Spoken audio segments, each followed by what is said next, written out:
Alhamdulillahirabbil alamin. Sallallahu wasallam wa baraka ala nabiyyina Muhammadin wa ala alihi wa ashabihi at-thayyibin at-tahirin tsumma amma ba'd. Para jamaah kaum muslimin wal muslimat azakumullah, melanjutkan membaca kitab tauhid dengan syarah atau penjelasan dari kitab Al-Jadid fi Syarh Kitab Tauhid. Silakan dibuka PDF-nya di halaman 78. Bab minasyirki lubsul halqah wal khayti wal nahwihima li raf'il bala'i aw daf'ihi. Bab di antara kesyirikan adalah lubsul halqah, yaitu memakai gelang, wal khayti dan benang, wanahwihima dan yang semisalnya. Ini semisal keduanya, tidak harus dari gelang, bisa jadi cincin, bisa jadi kertas, bisa jadi apa saja yang dia memakai, bisa jadi rompi, bisa jadi sabuk, ya, bisa jadi semar mesem. Jadi itu yang dimaksud ruhi wa nahwihima dan yang semisal. Yang dimaksud adalah muallif, gelang atau benang ini hanya sekedar contoh. Yang penting memakainya untuk apa? Li raf'il bala, untuk ngangkat. Ngangkat itu balanya sudah terjadi. Li raf'il bala, untuk mengangkat bala, atau daf'i, atau menolak bala. Jadi di sini pembahasan tentang memakai jimat dengan tujuan untuk menolak bala atau mengangkat bala para jemaah. Yang menarik di sini adalah keyakinannya yang penting. Ya para jemaah, keyakinannya. Oleh karenanya definisi jimat, ya, yang gampang menghafalnya, jimat itu dalam bahasa Arab disebutnya itu tamimah. Tamimah itu artinya ketenangan, ketentraman. Karena biasanya orang yang memakai jimat timbul perasaan tenang, tapi tenangnya dalam tanda kutip, ya. Sebab dalam hadisnya kata Nabi, man ta'alaqa tamimah fala atammallahu lahu. Siapa yang menggantungkan zimat, maka Allah tidak berikan ketenangan dia. Jadi sebaliknya justru. Kenapa? Karena ketenangannya bukan tenang yang hakiki. Ketenangan yang hakiki dalam zikir, ibadah, baca Quran, itu ketenangan. Ala bi dzikrillah tatma'innu al-qulub. Tahuilah, hanya dengan mengingat Allah hati menjadi tenang. Maka yang penting itu para jemaah adalah yang paling penting apanya? Yang paling penting keyakinannya. Kan tidak setiap orang yang pakai gelang adalah syirik, kan itu jemaah.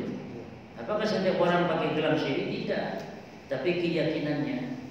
Makanya tolong dicatat di kaidahnya, definisi yang disebut dengan jimat atau tamimah.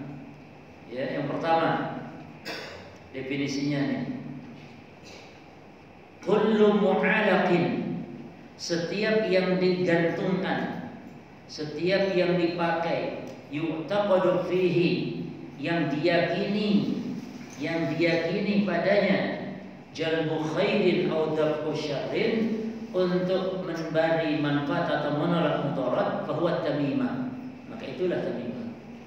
Setiap yang digantungkan, setiap yang dipakai, ya, yang dia ada yu'taqad, diyakini, itu jemaah, diyakini memberi manfaat atau menolak mudarat, menolak keburukan, maka fahuwa tamimah. Apa yang maksud dengan mendatangkan manfaat? Untuk penglaris itu kan manfaat. Kalau ada orang jualan toko apa, restoran atau apa, digantungkan sesuatu, apa hukumnya orang jualan toko Pak menggantungkan ada gambar di situ? Apakah hukumnya syirik? Nah, jawab kalau untuk hiasan boleh, tidak ada keyakinan. Jadi yang dimaksud syirik itu kalau ada keyakinan, ya.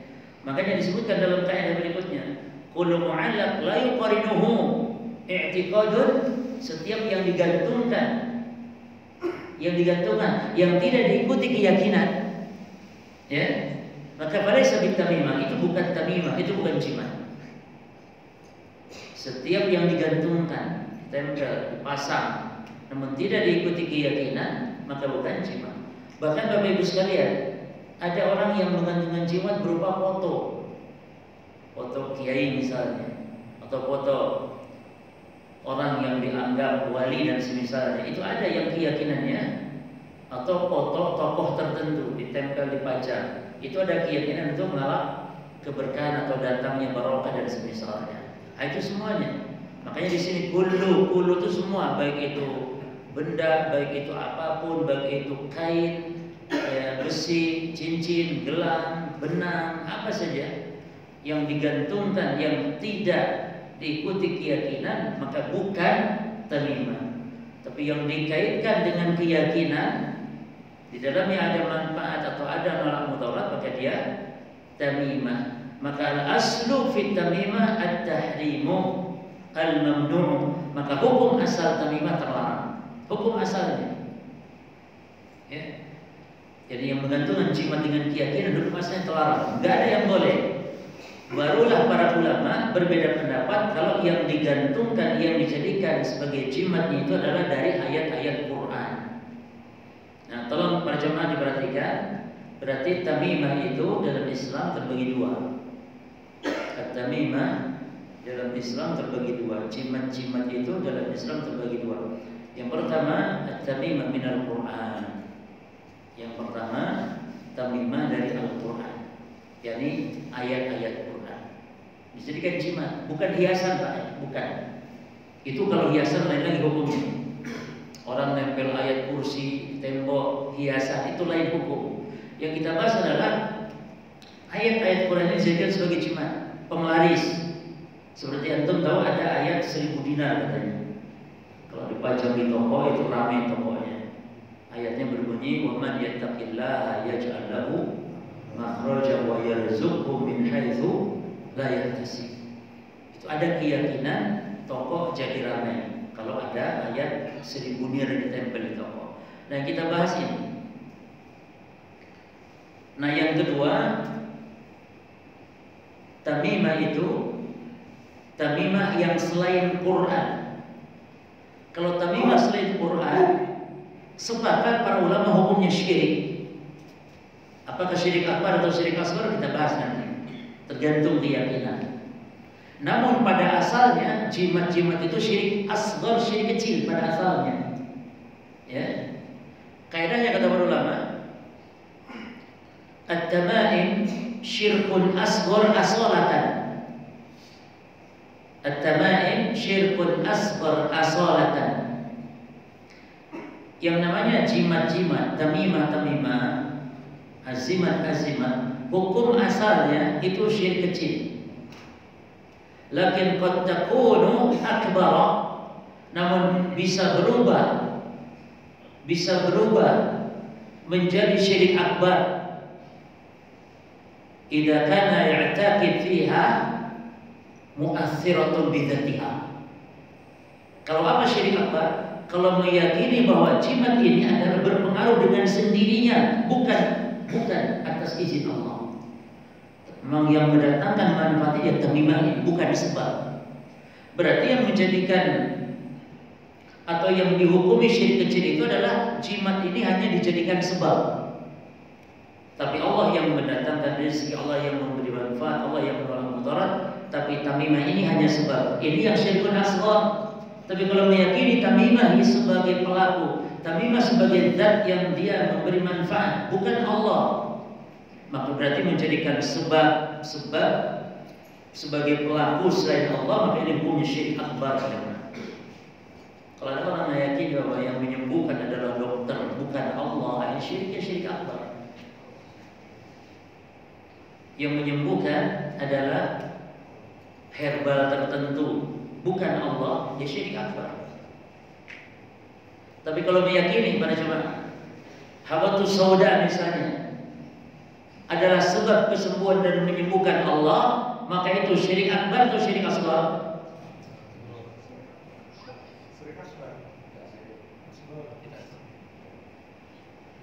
Kalau meyakini habatus sauda penyembuh bukan Allah, syirik akbar. Sebentar. Kalau meyakini madu penyembuh, kalau meyakini herba, obat apa, dokter penyembuh dan bukan Allah, itu syirik apa? Akbar. Sekarang kalau habatus sauda adalah sebab, bukan penyembuh, tapi sebab kesembuhan yang menyembuhkan Allah, itu syirik akbar atau syirik asghar? Bukan syirik. Apanya syirik? Memang sebab kesembuhan dan ada dalilnya. Itu habatus sauda syifa'un likulli da'il sam, ay al-maut. Bahwa habatus sauda adalah penawar penyembuh segala macam penyakit kecuali kematian. Jelas semua? Baik. Kalau ada orang meyakini gelang atau cincin sebab kesembuhan yang menyembuhkan Allah, itu syirik akbar atau syirik asghar? Tolong diperhatikan lagi. Kalau tadi habatus sauda, sekarang cincin dari Mbah Brewok, cincin dari Mbah Brewok. Sebab kesembuhan. Kalau dipakai jadi sembuh, kalau dipakai datangkan rezeki. Sebab yang memberi rezeki, yang menyembuhkan Allah. Apakah ini syirik akbar atau syirik asghar? Syirik asghar, syirik tapi asghar. Jelas ini. Loh, apa bedanya? Sama-sama sebab habatus sauda dengan cincin. Kalau habatus sauda penetapannya dalilnya ada. Nah, kalau cincin ini tidak ada dalil. Sehingga menetapkan sebab terhadap suatu hal, menetapkan sebab terhadap suatu hal yang sebab ini penetapannya nggak ada dalilnya, nggak ada dalilnya, nggak ada uji coba klinis juga. Jadi dalilnya penetapan sebab itu harus dari syar'i, Quran atau Sunnah, harus dari dalil kauni, tajrubah. Maka itu selain penetapannya itu adalah contoh kepada syirik. Contoh Pak, ada orang mengatakan saya sembuh sakit demam gara-gara Panadol. Mohon maaf saya sebut mereknya supaya itu langsung paham. Saya sembuh sakit demam. Apa Pak? Hah? Habis? Kajiannya habis? Ayo. Baik, saya gara-gara nyebut merek tadi. Saya sembuh sakit kepala. Sebabnya adalah Panadol yang menyembuhkan Allah. Syirik akbar atau syirik asghar? Kenapa Pak Budi bukan syirik? Karena ada dalilnya. Mana Quran lah, bukan Quran. Mana hadis, bukan hadis. Panadol itu adalah sebab atau penyembuh, sebab kesembuhan. Dalilnya kauni, takdiri, tajrubah. Ada gitu uji klinisnya secara keilmuan, secara medis. Jelas ya? Kalau habatus sauda dalilnya hadis, dalilnya agama, dalilnya. Nah, maka tolong bedakan, jangan sembarang setiap ada herbal itu langsung disebut tib nabawi.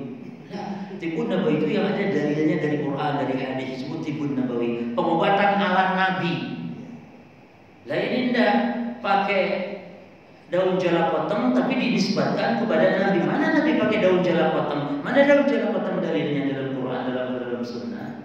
Tapi kalau jintan hitam, nah itu tibun nabawi. Ada hadisnya tadi. Madu tibun nabawi. Sebenarnya nggak tahu ada daun jalapotong. Oh, Jawa Timur apa ya daun? Jadi artinya bisa sembuh dengan sesuatu, tapi dia nggak dikenal, nggak ada dalilnya. Dikatakan tibun nabawi. Seperti Panadol, nggak boleh mengatakan tibun nabawi. Panadol, nggak boleh. Tapi Panadol pengobatan dengan pengobatan tajrubah kauniyah namanya. Baik jemaah ya.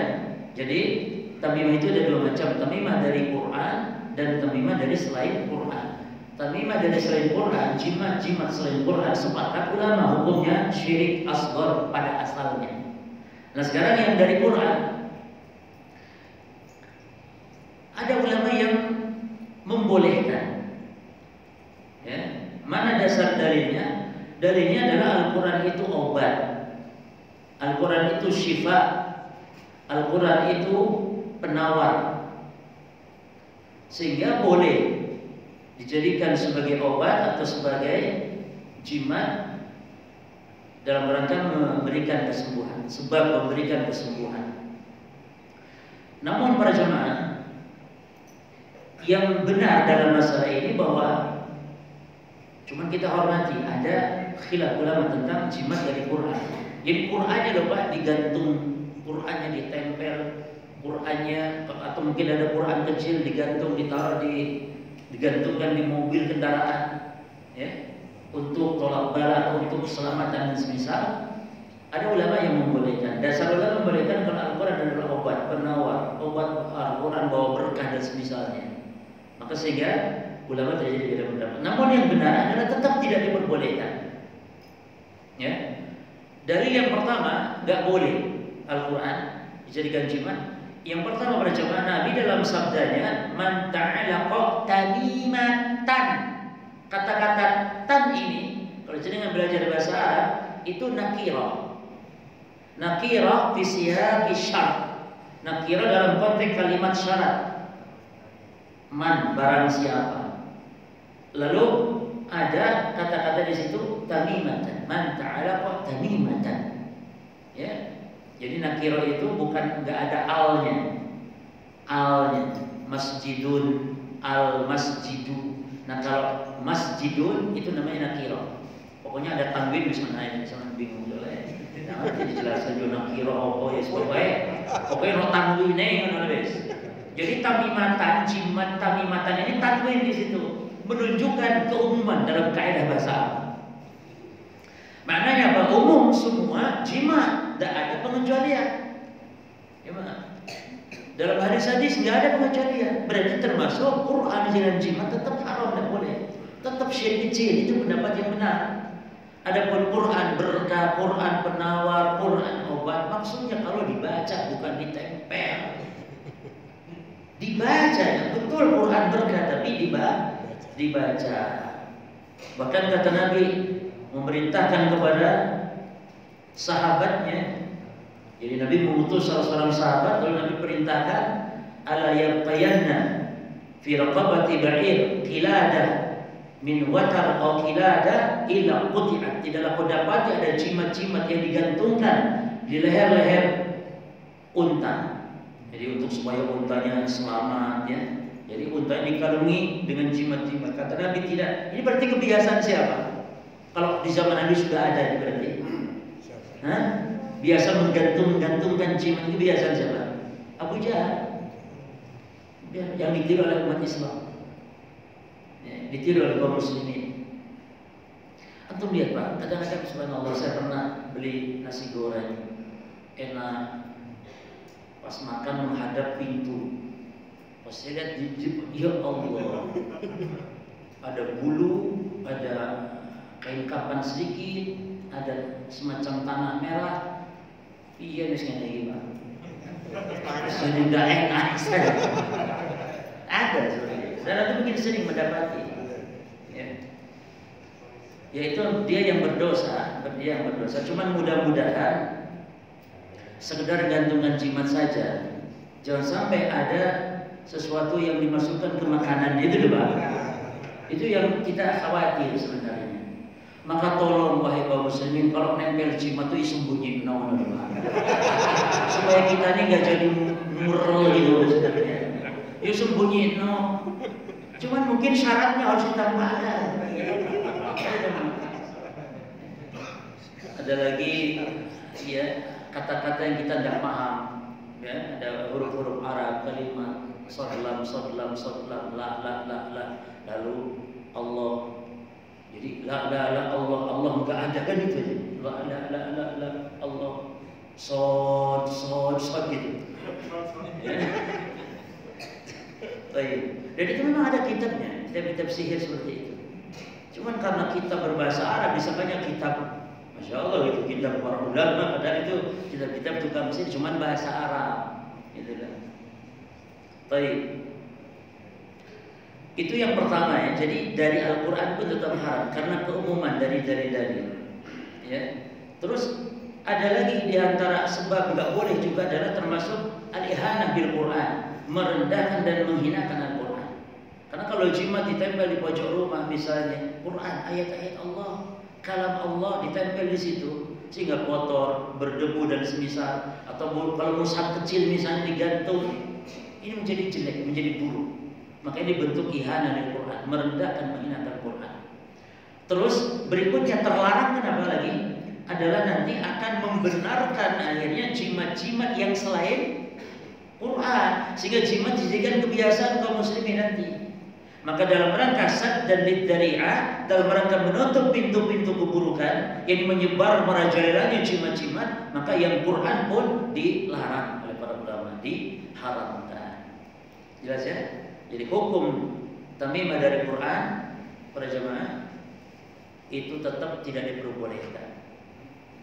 Memang betul dalam banyak ayat Quran itu rahmat syifa wa nunazzilu minal Quran ma huwa syifaa'un. Dan kami telah menurunkan Quran, kata Allah, dia adalah syifaa'un, penawar atau obat, wa rahmatun lil mu'minin, dan rahmat bagi orang beriman. Memang benar ayat-ayat semacam itu banyak. Qul huwa lil ladzina amanu hudan wa shifaa. Katakan Muhammad, Quran ini bagi orang beriman petunjuk. Quran ini petunjuk dan juga syifa, penawar, obat. Maksudnya apa bersama? Obat hati, obat jiwa itu dibaca Quran sehingga paham ini penyakit syirik, penyakit bid'ah, penyakit hasad, iri, dengki. Ini penyakit dari hati sembuh dengan Al-Quran. Atau penyakit badan kalau sakit diruqyah. Ruqyah Bapak Ibu. Jadi di antara bentuk kita menjauhi Al-Quran itu juga di antara bentuk kita menjauhi Al-Quran bukan sekedar tidak membaca Quran. Mungkin membaca, tapi dia tidak mentadaburi Quran. Mungkin mentadaburi, tapi dia kalau sakit nggak pernah berobat dengan Quran. Jadi praktekkan, jangan sampai Al-Quran dijadikan hanya sekedar ritual bacaan. Praktekkan dalam kehidupan, termasuk juga kalau sakit ruqyah pada jemaah. Dan hati-hati juga kalau meruqyah jangan berlebihan. Rasul para sahabat mencontohkan ruqyah hanya sekedar membacakan. Jadi jangan sampai peruqyah juga berlebihan. Ada peruqyah yang masuk ke rumah langsung dia, oh di pojok ini jinnya banyak nih Pak. Ini saat mohon maaf dia minta air seember, terus dia Ustaz baca, ini di pojok ini Pak harus agak banyak ya. Kenapa? Jinnya banyak di sini. Di pojok sini sedikit. Lah apa bedanya para dukun? Peruqyah tapi kayak dukun. Ya Pak. Maka nih ciri-ciri peruqyah yang juga kayak dukun begitu ngomong di sini ada jinnya banyak, sehingga harus disiram agak banyak dengan air ruqyah. Masalah air ruqyah, nah, sahih tidak masalah. Ruqyah nih baca di air atau baca di ember, ya.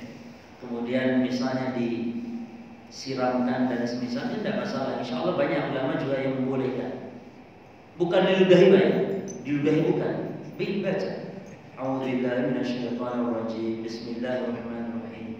Dibaca saja, bukan alhamdulillah. Nah, bakteri ya cuma. Ayo sudah. Gak ada contoh. Termasuk juga tidak diperbolehkan ditulis ayatnya, dimasukkan ke air, tintanya diminum nanti airnya. Ini tidak boleh. Dibaca saja. Ya, dibaca. Baik. Nah, ini diantara dalil yang menunjukkan apa? Dalil yang menunjukkan bahwa jimat atau tamimah dari Al-Quran juga tidak diperbolehkan. Di antara kaidah lagi, ya, kaidahnya lagi dicatat apa tadi kaidah yang pertama? Setiap yang digantungkan yang diyakini bisa datangkan manfaat mudarat maka dia tamimah, maka dia jimat. Ya. Kemudian setiap yang digantungkan namun tidak diikuti keyakinan, maka itu bukan tamimah. Dia bukan tamimah. Terus al-asl fi tamam al-mamnu, hukum asal tamimah enggak boleh. Hukum asal tamimah terlarang. Kemudian kaidah berikutnya, kullu mu'allaq yu'taqadu fihi, setiap yang digantungkan yang diyakini dia asarun wahmiyun khayaliyun fahuwa tamimah. Setiap yang digantungkan yang diyakini berpengaruh, namun pengaruhnya itu adalah wahmiyun, pengaruhnya itu khayaliyun, pengaruhnya itu khayalan, atau wahmiyun, dugaan. Ya teman-teman, menggantungkan batu ali atau memakai batu ali yang dengan itu akan nambah rezeki misalnya, maka pengaruhnya ini adalah pengaruh yang wahmi, pengaruh yang hanya praduga semata, tidak nyata, itu disebut. Maka itu tamimah. Tapi kalau perempuan memakai cincin yang berpengaruhnya adalah nyata, yaitu untuk keindahan, itu bukan tamimah. Maka kullu mu'alatin yutaqadu fi azharun, setiap yang digantungkan yang diyakini ada pengaruh, namun pengaruhnya hakikiyun waqi'iyun falaysa bitamimah. Namun pengaruhnya nyata, jelas. Seperti apa? Wanita pakai cincin. Ada dua orang, Pak. Laki-laki itu pakai cincin boleh juga ya, asal jangan emas. Taruh wanita saya kita beri contoh. Ada dua orang wanita pakai cincin. Yang satu niatnya berhias, untuk berhias supaya jadi kelihatan cantik. Gimana? Yang satu lagi wanita pakai cincin, niatnya untuk menolak bala. Maka yang niat untuk menolak bala itu asar atau pengaruhnya adalah wahmi khayaliyun. Wahmiyun khayaliyun, khayalan. Karena bala mana dalil tertolak dengan cincin.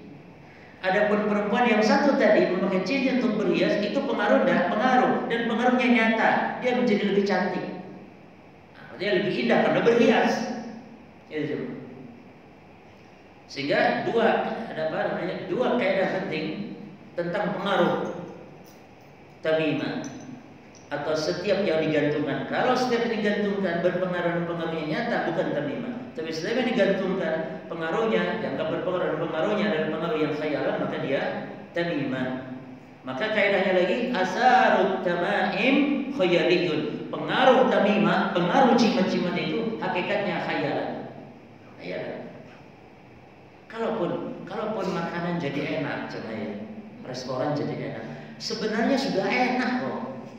Cuma dianya aja yang kayak kurang pede. Sudah enak sebenarnya. Cuma harus pakai jimat lagi. Lalu kaidah yang paling penting lagi tentang hukum tamimah adalah at-tamaim syirkun asghar asalatan. Tamimah itu hukum asalnya syirik kecil, wa takunu aktsara idza taqada annama al-fa'ilatu bidzatiha. Kalau diyakini dia berpengaruh dengan sendirinya, ya. Tapi kita baca sekarang ayat yang dibawakan oleh mu'allif dalam bab ini. Jadi mu'allif, yakni Syekhul Islam Ibnu Abdul Wahhab rahimahullah, membawakan bab ini tujuannya untuk menjelaskan tentang makna tauhid dengan lawannya. Jadi apa itu tauhid? Apa itu hakikat tauhid? Apa arti tauhid? Nah, penjelasannya itu dengan lawannya. Ya, maka kata para ulama bididdiha tatabayyanul asya. Dengan kita tahu lawannya, maka kita tahu sesuatu. Kalau ingin tahu apa itu sunnah, kita mengetahui apa itu bid'ah, baru tahu itu sunnah. Ya jemaah. Ketika kita ingin tahu apa itu tauhid, kita harus mengetahui apa itu syirik. Maka di sini mu'allif menjelaskan tauhid dengan lawannya, yaitu kesyirikan. Nah, yang beliau bahas para ikhwan, kesyirikan yang beliau bahas ini adalah bertahap. Syirik kecil dulu. Ya. Jadi syirik itu ada dua, syirik akbar, syirik asghar. Syirik akbar terbagi dua lagi. Syirik terbagi dua, akbar wa asghar. Syirik akbar terbagi dua lagi. Syirik kecil pun juga terbagi dua. Syirik akbar terbagi dua. Yang pertama syirkun jali, syirik yang jali. Syirik yang jali, yang zahir, syirik yang jelas. Yang kedua syirkun khafi, syirik yang sama. Ini kita bicara syirik akbar ya. Syirik kecil juga demikian, terbagi dua, syirkun jali, syirkun asghar jali, dan syirkun asghar khafi. Lalu syirkun jali terbagi dua lagi. Oh, masalah kalau ada bagannya. Ini metode pembelajaran, harusnya demikian terjemah. Kita ngaji seperti ini sekarang ini adalah metode ngaji monoton. Ngaji cuma saya bacakan, jenengan nulis, itu pun nulis. Ini tambah ndak nulis, tambah monoton. Jadi harusnya ada papan tulis. Asyirk terbagi dua, seret, akbar, asghar. Akbar bagi dua lagi, seret, zahir atau jali dan khafi. Asghar bagi dua lagi. Nah, jali yang jelas jali itu, zahir, itu bagi dua lagi. Al-jali fil qaul wa jali fil fi'l, dalam perbuatan. Nah, sekarang kita sebut contoh-contoh misalnya. Syirik kecil dulu kita mulai. Syirik kecil yang jali, yang perkataan. Syirkun asghar jali fil qaul. Syirik kecil jali dalam perkataan. Apa contohnya? Mengatakan atau menyandingkan Allah dengan makhluk dalam perkataan. Menyandingkan Allah dengan makhluk dalam perkataan.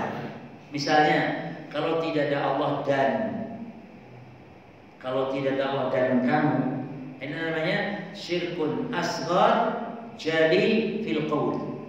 Atau sumpah demi Allah dan demi Rasulullah.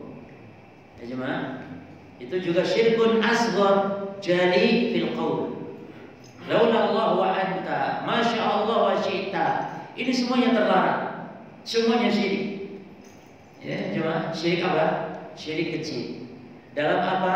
Dohir. Dalam syirik kecil yang jelas jali dalam perkataan. Sekarang syirik kecil yang jali namun dalam perbuatan. Perbuatan kalau di perkataan. Sekarang syirik kecil yang jali dalam perbuatan. Apa contohnya jemaah? Perbuatan ini, bukan perkataan. Kalau perkataan apa contohnya tadi? Mengatakan masya Allah wa syi'ta.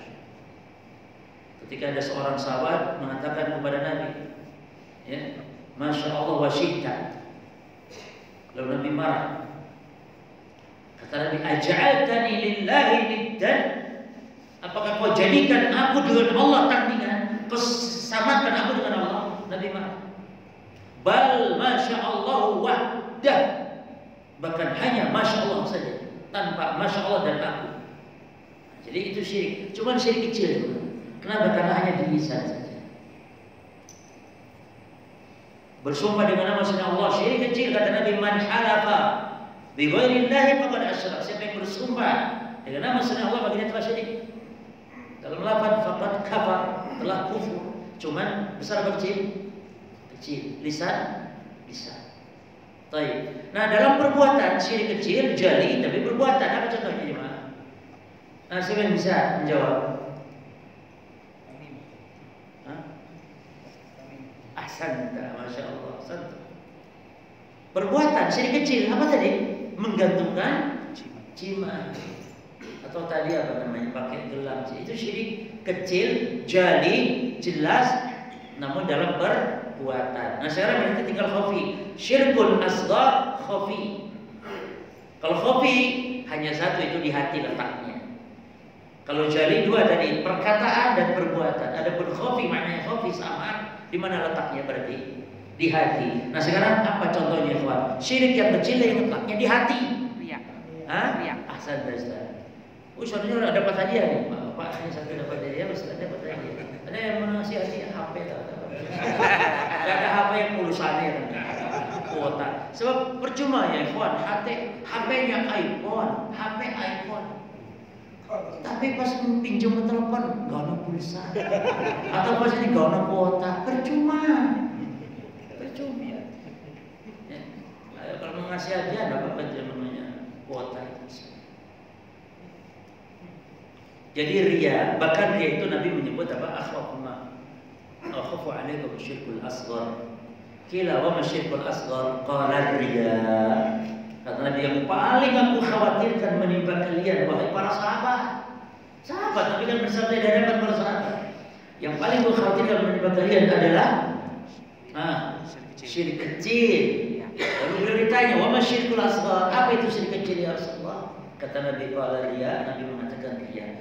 Nabi mendefinisikan syirik kecil dengan ria ini namanya definisi dengan contoh. Jadi mendefinisikan sesuatu dengan contoh, boleh cepat paham. Sebenarnya syirik kecil ya bukan ria, banyak. Itu tadi kan sudah banyak. Cuman Nabi hanya mencontoh. Nah, sekarang syirik akbar. Syirik akbar itu bagi berapa tadi? Dua, jali dan khafi. Kalau jali berarti terbagi dua pula, jali dalam perkataan. Nah, apa contohnya kawan? Syirik akbar sekarang, bukan kecil. Syirik akbar di dalam syirik akbar yang jali, yang dohir, yang nampak dalam perkataan dulu, perkataan. Apa coba? Syirik akbar. Apa coba? Kalau sumpah tadi syirik kecil, demi Allah demi Rasulullah itu syirik kecil. Ya.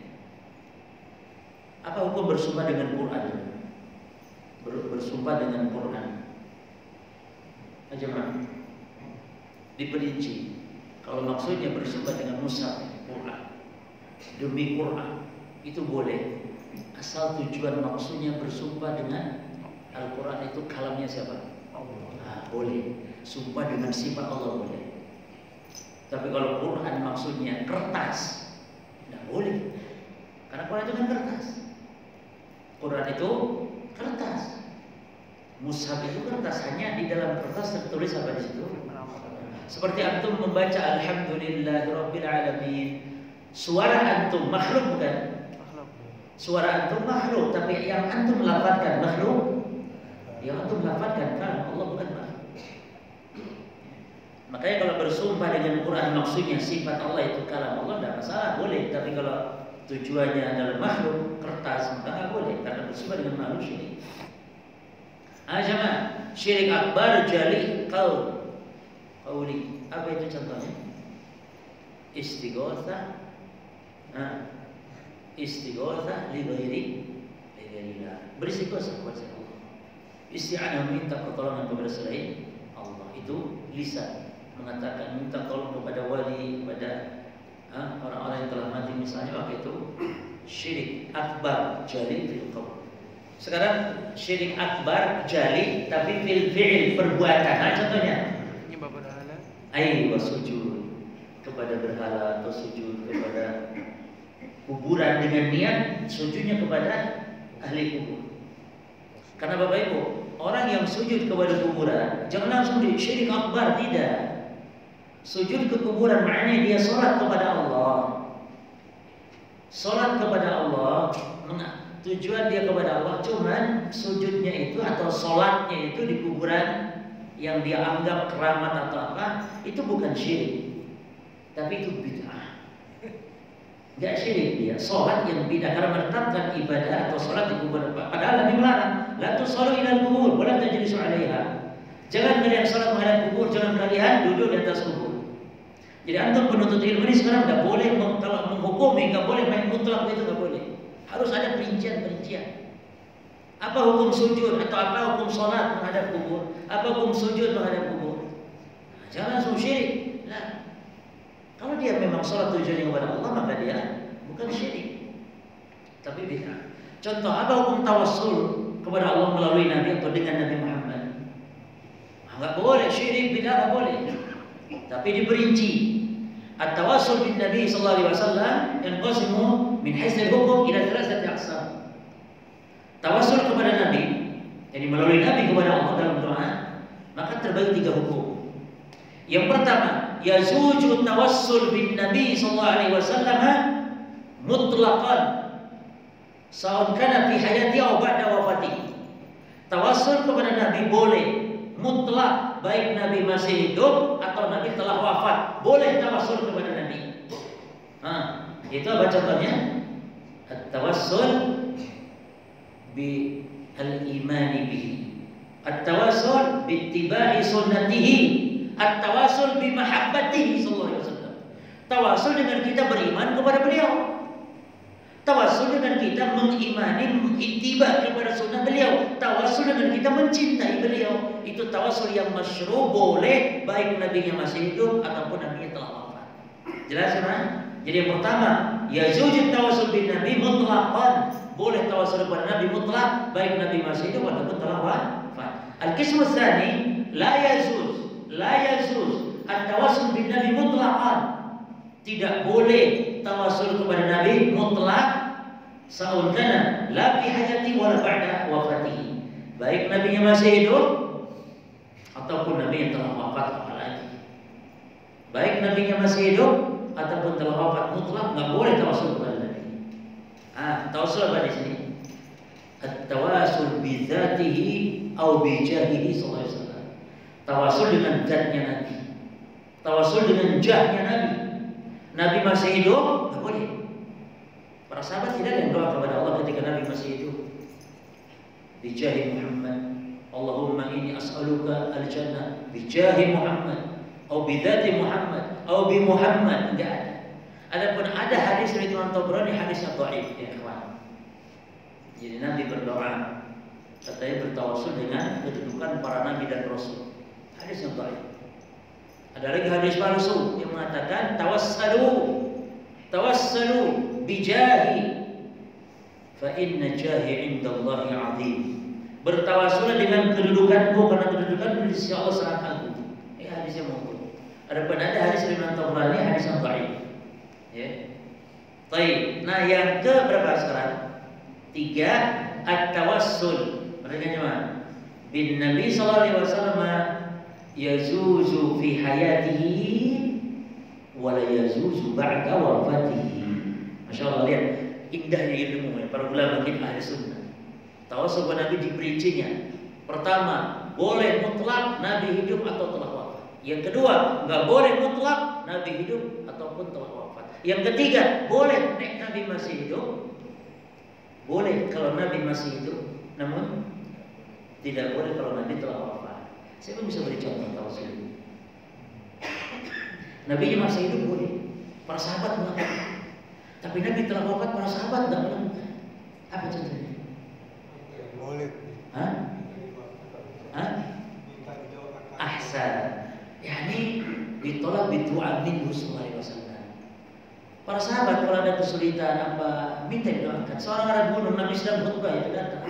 Ya Rasulullah, ada katil amwal. Ya Rasul, binasa harta ya Rasul. Karena peceklik. Maka doa ya Allah, ya Rasul kepada Allah. Doa ya Rasul kepada Allah untuk menurunkan hujan. Langsung jemaah, langsung seketika Nabi angkat tangan begini. Nih kalau imam sedang khutbah minta hujan, angkat tangannya begini. Bukan begini. Dan khatib kalau doa di atas mimbar sedang khutbah Jumat tidak boleh angkat tangan. Tidak boleh, kecuali kalau istighosa atau minta hujan dengan angkat tangan seperti ini. Adapun khatib angkat tangan begini tidak boleh, menyelisih sunnah. Yang sunnah adalah begini, isyarat dengan telunjuknya. Allahumma inna nas'aluka al-jannah wa na'udzubika. Begini, bukan begini. Azan. Ayat fadhal.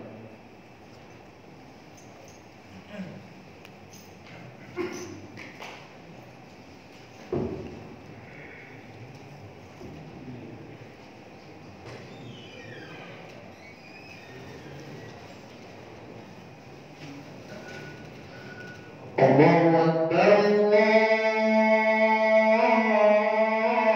Akbar, Allahu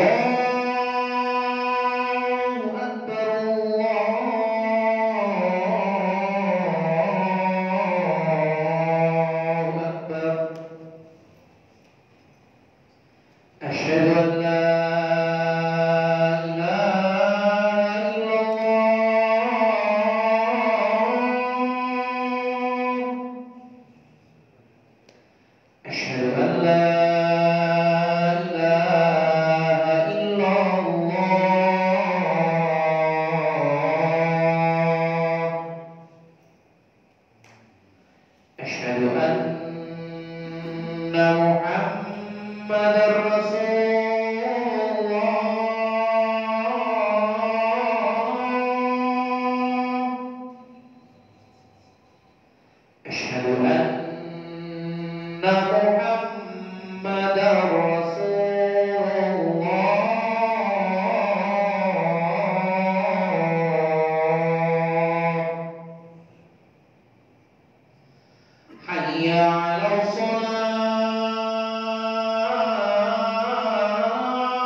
حي على الفلاح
Bismillahirrahmanirrahim. Wassalatu wassalamu ala Rasulillah wa ba'd. Ikhwani fi din wa akhwati billah rahimahumullah. Jadi tawassul kepada Nabi ada 3 macam, atau tawassul melalui Nabi ada 3 macam. Yang boleh mutlak baik Nabi masih hidup atau apa, jadi tawassul dengan amal soleh kita, dengan mengimani Nabi, mencintai Nabi. Jadi antum doanya boleh begini, Allahumma bimahabbati li nabiyyika sallallahu alaihi wasallam. Ya Allah, melalui tawassul dengan kecintaanku kepada Nabi Muhammad, urzuqni. Boleh ngomong begitu. Yang kedua, tawassul yang tidak boleh baik Nabi hidup ataupun telah wafat. Itu tawassul dengan zatnya Nabi. Misalnya, ya Rabbi bil Mustafa balik maqasidana. Ini namanya tawassul dengan Nabi, zat Nabi. Nabi mulia, tapi tidak bisa kita jadikan kemuliaan itu sebagai wasilah untuk meminta kepada Allah. Ya. Tapi kita menjadi bisa bertawassul kepada Allah bukan dengan kemuliaan Nabi, tapi dengan amal soleh kita untuk mengimani Nabi, mencintai Nabi SAW. Yang ketiga, tawassul boleh saat Nabi hidup saja, itu meminta didoakan. Jadi doa dari orang-orang yang soleh, tentu di antara Nabi SAW adalah manusia yang paling bertakwa. Namun setelah Nabi wafat, tidak ada yang datang ke kubur Nabi meminta atau bertawassul seperti yang terjadi di zaman Umar bin Khattab ketika kekeringan. Umar datang kepada Abbas pamannya Nabi untuk Abbas berdoa kepada Allah agar diturunkan hujan, karena Abbas dikenal doa-doa yang mustajab. Maka Umar bin Khattab tidak datang kepada kuburan Nabi Sallallahu Alaihi Wasallam. Ya. Baik. Jadi pada zaman sekalian, ini kita belum baca ayat, atau kita baca ayat kita terjemahkan, lalu kita lanjutkan nanti penjelasannya di pertemuan berikutnya. Wa qaulillahi ta'ala, dan firman Allah Ta'ala dasarnya terhadap bab kita ini. Apa bab kita sekarang? Bab di antara kesyirikan adalah memakai gelang atau memakai benang atau yang sejenis keduanya lirafil bala, untuk mengangkat bala atau untuk apa? Menolak bala. Mengangkat bala itu balanya sudah ada, sudah sakit supaya penyakit diangkat. Adapun menolak sebelum datang penyakit tersebut. Ya. Nah, Allah Ta'ala berfirman, Qul afara'aitum ma tad'una min dunillah. Katakan Muhammad, bagaimana menurut kalian apa yang kalian seru min dunillah selain Allah? Ya, yang ini bentuknya pertanyaan untuk mengingkari. Ya. In aradani Allahu bidhurrin, apakah ketika Allah ingin mendatangkan bahaya mudarat halunna kashifatu dhurri, apakah ada makhluk yang bisa menghilangkan kemudaratan tersebut? Atau aradani birahmatin, atau kalau Allah menghendaki akan memberikan keselamatan. Rahmat maknanya ini keselamatan, sehat, itu maknanya rahmat. Hal huna mumsikatu rahmati, apakah ada yang bisa menahan keselamatan Allah tersebut? Maka akhirnya kata Allah, Qul hasbi Allah alaihi yatawakkalul mutawakkilun. Akhirnya katakan Muhammad, hanya Allah, hanya kepada Allah, hanya Allah lah yang memberikan kecukupan. Kepada Allah hanya bertawakalnya orang-orang yang bertawakal. Alaihi yatawakkalul mutawakkilun. Hanya kepada Allah lah orang-orang yang bertawakal itu bertawakal. Jadi ayat ini beberapa faedah yang bisa kita ambil pada ikhwan. Yang pertama, ya, wujub inkari munkar, wajibnya mengingkari kemungkaran.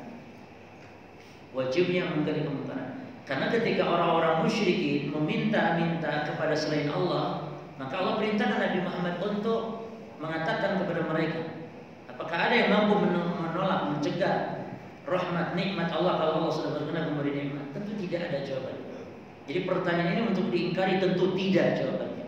Tidak ada yang mampu menyingkap semua kesulitan kecuali hanya Allah kalau Allah sudah memberikan atau mendatangkan kesulitan. Nah, ini wajib mengingkari kemungkaran. Yang kedua, butlan ibadatil asnam, batilnya ibadah kepada selain Allah berupa berhala atau yang lainnya. Ya, karena orang-orang musyrikin demikian beribadah mereka kepada selain Allah. Lalu yang ketiga, anna kashfadur wa jalban naf'i min khasaisillah, bahwa yang namanya menyingkap kesulitan, menghilangkan kesulitan, yang namanya memberi manfaat, kesembuhan dan semisal, ini hanya kekhususan milik Allah. Tidak ada selain Allah yang mampu memberikan kesembuhan dan penyakit atau mengangkat penyakit dan semisal. Hanya Allah SWT. Secanggih apapun dokter zaman, Kalau Allah tidak menghendaki nggak bisa sembuh. Secanggih apapun. Terakhir yang keempat, wujubut tawakkul, wajibnya tawakal. Nah, apa itu tawakal ya teman? Tawakal artinya i'timadul qalbi 'ala Allah bi ittikhadil asbab syar'iyyah. Tawakal maknanya hati digantungkan, menggantungkan hati ini kepada Allah dengan tetap melakukan asbab, melakukan usaha, itu tawakal. Orang yang di rumah nunggu rezeki itu orang tidak bertawakal. Kan sudah bertawakal segantungan hati kepada Allah. Ya, tapi tidak mengambil sebab.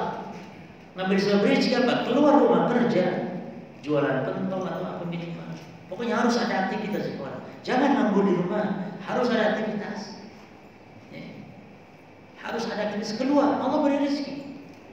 Jadi orang menunggu di rumah rezeki. Nah, ini tidak usaha namanya, tidak bertawakal. Karena hakikat tawakal adalah i'timadul qalbi 'ala Allah bi ittikhadil asbab.